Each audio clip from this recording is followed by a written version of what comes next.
Assalamualaikum warahmatullahi wabarakatuh. Perkenalkan, nama saya Zefran DM. Di sini saya akan membawakan materi seputar komunikasi interpersonal. Adapun isu pokok saya ada empat, yaitu yang pertama tentang konsep dasar komunikasi interpersonal, yang kedua proses komunikasi interpersonal, yang ketiga jenis-jenis komunikasi interpersonal, dan yang terakhir dampak dari komunikasi interpersonal.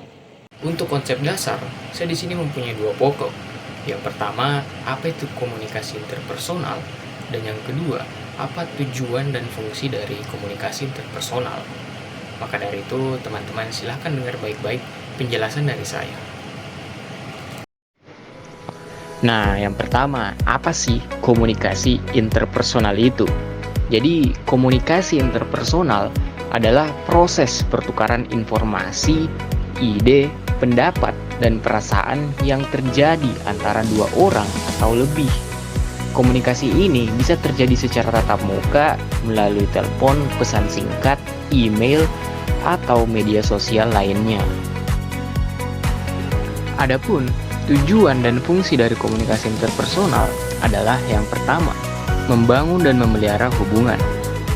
Komunikasi interpersonal membantu kita untuk terhubung dengan orang lain, membangun persahabatan, dan menjalin hubungan yang intim.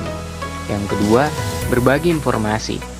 Komunikasi interpersonal memungkinkan kita untuk berbagi informasi, ide, dan pendapat dengan orang lain. Yang ketiga, memecahkan masalah. Komunikasi interpersonal dapat membantu kita untuk memecahkan masalah bersama-sama dengan orang lain. Setelah mendengarkan penjelasan dari konsep dasar interpersonal, sekarang kita akan masuk ke bagian kedua, yaitu proses komunikasi interpersonal. Nah, di sini saya akan membahas dua pokok bahasan, yaitu tahap-tahap proses komunikasi interpersonal, dan yang kedua, hambatan-hambatan dalam komunikasi interpersonal. Langsung saja kita masuk ke pembahasannya. Yang pertama, kita bahas dulu tahap-tahap dalam proses komunikasi interpersonal.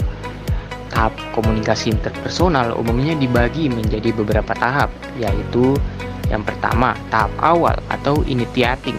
Pada tahap ini, terjadi kontak awal antara pengirim dan penerima pesan. Kontak ini biasa terjadi secara tatap muka, melalui telepon, pesan singkat, email, atau media sosial lainnya. Pada tahap ini, tujuan komunikasi biasanya belum jelas dan masih bersifat informal. Yang kedua, tahap penjajakan atau orienting. Pada tahap ini, pengirim dan penerima pesan mulai saling mengenal dan memahami. Mereka mulai berbagi informasi tentang diri mereka sendiri dan tentang topik yang akan dibahas. Pada tahap ini, komunikasi mulai bersifat lebih formal. Yang ketiga, tahap afeksi atau affection.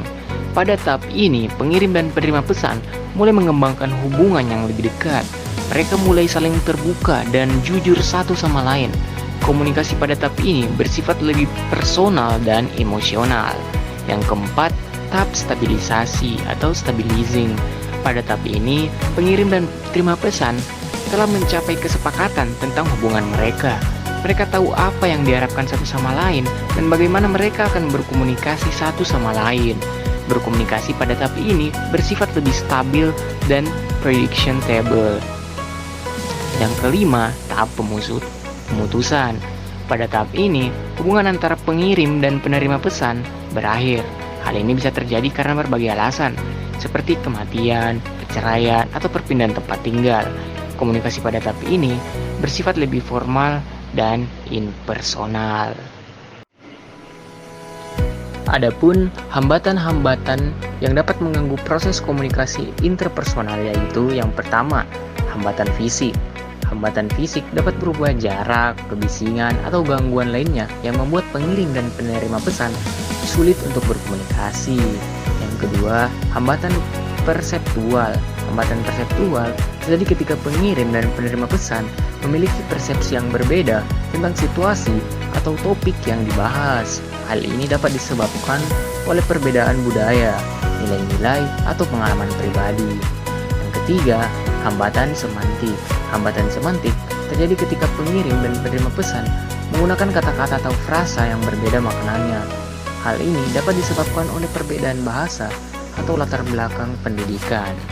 Selanjutnya, kita masuk ke bagian ketiga, yaitu jenis-jenis komunikasi interpersonal. Yang pertama, ada komunikasi antar pribadi. Yang kedua, ada komunikasi kelompok. Dan yang ketiga, komunikasi publik. Berikut, mari kita simak penjelasannya. Yang pertama, komunikasi antar pribadi adalah proses pertukaran informasi dan makna antara dua orang atau lebih secara langsung. Hal ini dapat terjadi secara verbal, melalui kata-kata, atau non-verbal, melalui bahasa tubuh, ekspresi wajah, dan nada suara. Komunikasi antar pribadi sangat penting untuk membangun hubungan yang kuat dan sehat dengan orang lain. Yang kedua, komunikasi kelompok kecil adalah proses pertukaran informasi dan makna antara tiga orang atau lebih yang berlangsung secara tatap muka. Dalam kelompok kecil, anggota bereaksi satu sama lain dan bekerja sama untuk mencapai tujuan bersama. Komunikasi kelompok kecil sangat penting untuk menyelesaikan masalah, membuat keputusan, dan membangun tim yang kuat. Yang ketiga, komunikasi publik adalah penyebaran informasi dari satu orang ke banyak orang. Komunikasi publik dapat dilakukan secara tatap muka, seperti dalam pidato atau presentasi, atau melalui media seperti televisi atau radio. Komunikasi publik sangat penting untuk menginformasikan, mendidik, dan menghibur masyarakat. Selanjutnya, kita masuk bagian keempat, yaitu dampak dari komunikasi interpersonal. Di sini ada dua dampak, yaitu dampak positif dan dampak negatif. Nah, silakan teman-teman simak video berikut ini. Komunikasi interpersonal yang efektif membawa banyak dampak positif, baik bagi individu maupun hubungan antar individu. Berikut beberapa contohnya. A. Membangun dan memperkuat hubungan. Yang pertama, meningkatkan rasa pengertian dan kepercayaan. Komunikasi yang terbuka dan jujur memungkinkan individu untuk saling memahami pikiran, perasaan, dan motivasi.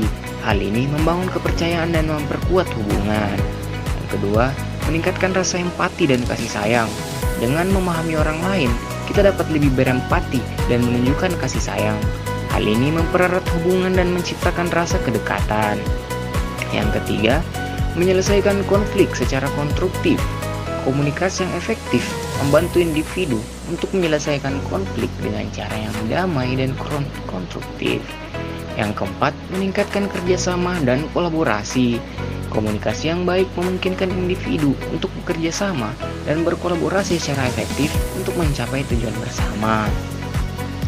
Bagian B, meningkatkan perkembangan pribadi. Yang pertama, meningkatkan rasa percaya diri. Komunikasi yang efektif membantu individu untuk lebih percaya diri dalam mengekspresikan diri dan berinteraksi dengan orang lain. Yang kedua, meningkatkan kemampuan mendengarkan. Komunikasi yang baik membutuhkan kemampuan mendengarkan yang aktif. Hal ini membantu individu untuk lebih memahami orang lain dan meningkatkan kemampuan mereka untuk belajar dan tumbuh. Yang ketiga, meningkatkan kemampuan menyelesaikan masalah. Komunikasi yang efektif membantu individu untuk mengidentifikasi masalah, menganalisis situasi, dan mengembangkan solusi yang kreatif. Bagian C, meningkatkan kesehatan mental. Yang pertama, mengurangi stres dan kecemasan. Komunikasi yang terbuka dan suportif dapat membantu individu untuk mengurangi stres dan kecemasan. Yang kedua, meningkatkan kebahagiaan dan kepuasan hidup. Hubungan yang kuat dan suportif dapat meningkatkan kebahagiaan dan kepuasan hidup individu. Adapun dampak negatif dari komunikasi interpersonal, yaitu A. Membuat hubungan tegang dan konflik. Yang pertama, kesalahan dan miskomunikasi. Kurangnya komunikasi yang jelas dan terbuka dapat menyebabkan kesalahpahaman dan miskomunikasi yang dapat memicu konflik dan pertengkaran. Yang kedua, kurangnya kepercayaan dan rasa hormat. Komunikasi yang kasar atau tidak sopan dapat merusak kepercayaan dan rasa hormat dalam suatu hubungan. Yang ketiga, konflik yang tidak terselesaikan. Ketidakmampuan untuk menyelesaikan konflik secara konstruktif dapat menyebabkan kepahitan, dendam, dan keretakan dalam hubungan. B. Menghambat perkembangan pribadi. Yang pertama, kurangnya rasa percaya diri.